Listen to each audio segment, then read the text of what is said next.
اور دیگر سامعین حضرات، السلام علیکم ورحمۃ اللہ تعالی وبرکاتہ۔ وعلیکم السلام ورحمۃ اللہ وبرکاتہ۔ نحمد و نصلی علی رسولہ الکریم، اما بعد فاعوذ باللہ من الشیطان الرجیم ببرکۃ بسم اللہ الرحمن الرحیم۔ فقد قال اللہ فی قرآن المجید والفرقان الحمید، قد جاءکم من اللہ نور و کتاب مبین۔ صدق اللہ المولانا العظیم وصدق رسولہ النبی الامین المتین المبین الکریم، ونحن علی ذلک لمن الشاہدین والشاکرین، والحمد للہ رب العالمین۔ معزز سامعین کرام، شمع رسالت کے پروانوں، غوث اعظم کے عقید مندوں، غریب نواز کے فدائیوں، مرکز اہل سنت فاضل بریلی کے مطالعوں اور میرے ملت کے نوجوانوں، آؤ اس رسول اقدس کی بارگاہ میں خراج عقیدت پیش کرے جن کے اشارے پر پوری کائنات گردش کر رہی ہے۔ نگاہ اٹھ جاتی ہے تو بادی طاقتوں کو پسینہ آنے لگتا ہے۔ کروا عرض پر کھڑے ہو کر انگلی کا اشارہ کر دے تو ڈوبا ہوا سورج اپنے منزل سے پلٹ آتا ہے۔ آؤ اسی رسول اقدس کی بارگاہ میں خراج عقیدت پیش کرے جن کی حکومت چاند کی چاندنی پر ہے، سورج کی روشنی پر ہے، جن کی حکومت آسمان کی طغیانی پر ہے، سمندر کی روحانی پر ہے۔ آؤ اس رسول اقدس کی بارگاہ میں پیش کرے جن کو خدا تعالیٰ نے کہیں مزمل فرمایا ہے تو کہیں مدثر فرمایا ہے تو کہیں سراج منیرہ فرمایا ہے تو کہیں یا ایھا النبی فرمایا ہے تو کہیں یا ایھا الرسول فرمایا ہے۔ آئے اسی رسول کی بارگاہ میں درود شریف کا نذرانہ پیش کرے، پڑھے بآواز بلند اللہ رب محمد صلی اللہ علیہ وسلم، نحن بعد محمد صلی اللہ علیہ وسلم، صلو علیہ الصلاۃ والسلام علیک یا رسول اللہ صلی اللہ تعالی علیہ وسلم۔ کہ قلب میں جذب ایمان کہاں سے آتا، کہ قلب میں جذب ایمان کہاں سے آتا، یا رسول اللہ آپ نہ آتے تو یہ قرآن کہاں سے آتا، یا رسول اللہ آپ نہ آتے تو یہ قرآن کہاں سے آتا، ہے خدا ہے ایک اعلان کہاں سے آتا، یعنی بت خانوں میں طوفان کہاں سے آتا۔ اور تجھ پہ قربان میری جان ربیع الاول، کہ تجھ پہ قربان میری جان ربیع الاول، تو نہ آتا تو یہ رمضان کہاں سے آتا، تو نہ آتا تو یہ رمضان کہاں سے آتا۔ اور خواجہ ہند کا احسان ہے ہم پر یارو، کہ خواجہ ہند کا احسان ہے ہم پر یارو، ورنہ بھارت میں مسلمان کہاں سے آتا، ورنہ بھارت میں مسلمان کہاں سے آتا۔ معزز سامعین کرام، ابھی میں نے آپ کے سامنے قرآن مقدس کی مشروع و معروف آیت کریمہ کی تلاوت کا شرف حاصل کیا ہے۔ آپ کو باخوبی یہ بات کا علم ہے کہ جلسہ کا آغاز قرآن مقدس سے شروع کیا گیا ہے، اور ہمارے مدرسے کے بچے نے نعتیہ کلام سنا رہے تھے، آپ کو محفوظ کر رہے تھے، اور آپ بھی دلچسپی کے ساتھ سماعت فرما رہے تھے، جس سے معلوم ہو رہا تھا کہ آپ مدینہ سرکار مصطفیٰ صلی اللہ تعالی علیہ وسلم کے سچے اور پکے دیوانے ہیں۔ لیکن صرف آپ ہی دیوانہ نہیں، بلکہ سچا اور پکا وہ دیوانہ ہے جن کو دنیا بلال حبشی کے نام سے یاد کرتی ہے۔ دیکھیے ایسے اویس قرنی ہے جس کو شہنشاہ دو جہاں نے اپنا جبہ عطا فرمایا، ایسے حضرت بلال حبشی تھے جو حبش کے رہنے والے تھے اور کالے تھے، لیکن سرکار دو عالم صلی اللہ تعالی علیہ وسلم کی بارگاہ میں حاضر دیے ہوئے تو بلکہ کالے بلال نہیں بلکہ بندہ حلال ہو گئے۔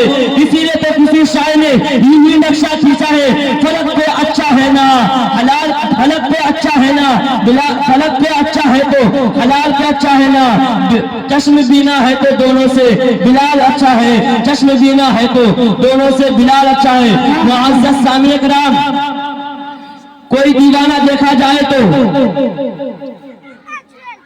حضرت فاروق اعظم کی عدالت کا جلسہ منا رہا ہے، کوئی دیوانہ صدیق اکبر کی صداقت کا جلسہ منا رہا ہے تو کوئی دیوانہ عثمان غنی کی سخاوت کا جلسہ منا رہا ہے تو کوئی دیوانہ علی مرتضیٰ کی صداقت کا جلسہ منا رہا ہے، لیکن آج ہم اور آپ مل کر سرکار دو عالم صلی اللہ تعالی علیہ وسلم کی نورانیت کا جلسہ منا رہے ہیں۔ معزز سامعین کرام، سرکار دو عالم صلی اللہ تعالی علیہ وسلم رب تبارک و تعالی قرآن مقدس میں ارشاد فرماتا ہے، قد جاءکم من اللہ نور و کتاب مبین۔ اس کا ترجمہ یہی ہے کہ آیا تمہارے پاس اللہ کی جانب سے نور اور روشن کتاب۔ معزز سامعین کرام، آج کچھ لوگ نبی کو بشر کے تعمیل کرتے ہیں۔ میں ان سے کہنا چاہتا ہوں کہ بشر کہنے والوں، اے نبی کو بشر کہنے والوں، آؤ عدالت و انصاف کا مضبوطی سے دامن تھام لو۔ معزز سامعین کرام، ایک مرتبہ ایک شہر میں ایک شخص رہا کرتا تھا جو لوگوں کا تصویریں بنایا کیا کرتا تھا۔ اسی شہر میں جنید بغدادی بھی رہا کرتے تھے۔ وہ شخص بہت مشہور تھا، اس کے نام بہت چرچے ہو رہے تھے۔ پھر ایک دن جنید بغدادی ان کے پاس جاتے اور کہتے کہ اے شخص، تم کیا کسی کے بھی تصویر بنا سکتے ہو؟ تو وہ شخص کہتا ہے ہاں، میں دنیا کے ہر چیز کا تصویر بنا سکتا ہوں۔ تو جنید بغدادی کہتے کہ ذرا میں جن سے محبت کرتا ہوں اس کا تصویر بنا کے دکھائیے۔ تو جنید بغدادی کے سامنے وہ شخص کہتے کہ آپ کس سے محبت کرتے ہیں؟ تو جنید بغدادی کہتے ہیں کہ وہ جس سے میں محبت کرتا ہوں وہ دونوں جہاں کے مالک و مختار ہے، اس کا تصویر بنا کے دکھائیے۔ پھر وہ شخص گھر کے اندر جاتے ہیں اور قرآن پاک لاتے ہیں اور قرآن پاک لا کر کہتے ہیں اے جنید بغدادی، قرآن پاک لا کر کے جنید بغدادی کے سامنے رکھا اور کہا کہ اے جنید، کیا یہ میرے نبی کی تصویر نہیں ہے؟ آنکھیں دیکھنا ہے تو پڑھو، ما زاغ البصر وما طغى، چہرہ دیکھنا ہے تو پڑھو، والضحى والليل اذا سجى، رسول کا سینہ دیکھنا ہے تو پڑھو، الم نشرح لك صدرك ووضع عنك وزرك، رسول کے عقائد دیکھنا ہے تو پڑھو، انا اعطيناك الكوثر۔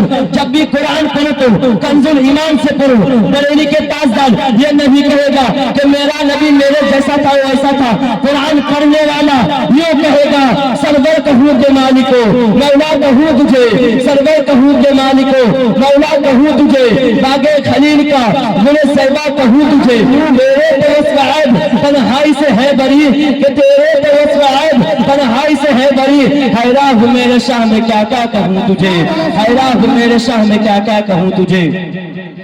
معزز سامعین کرام، رب تبارک و تعالی قرآن مقدس میں ارشاد فرماتا ہے اقیموا الصلاۃ وآتوا الزکاۃ وارکعوا مع الراکعین۔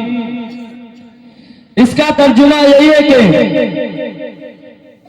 کہ تم نماز قائم کرو اور اپنے مال سے زکات ادا کرو اور رکوع کرنے والوں کے ساتھ رکوع کرو، یعنی جماعت کے ساتھ نماز ادا کرو۔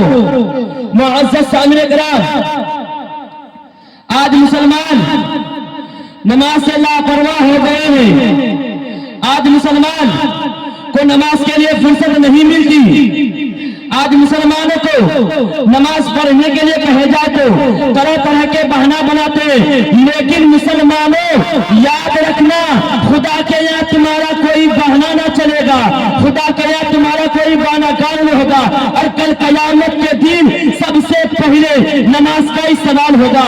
اے مسلمانوں، تم اس وقت کیا جواب دو گے؟ اے مسلمانوں، اس وقت نہ دنیا کی دولت کام آئے گی، نہ دوست احباب کام آئیں گے، کوئی کام نہیں آئے گی۔ اگر کوئی چیز کام آنے والی ہے تو رسول کی محبت ہے، اگر کوئی چیز کام آنے والی ہے تو وہ رسول کی آنکھوں کی ٹھنڈک نماز ہے۔ ہاں ہاں معزز سامعین کرام،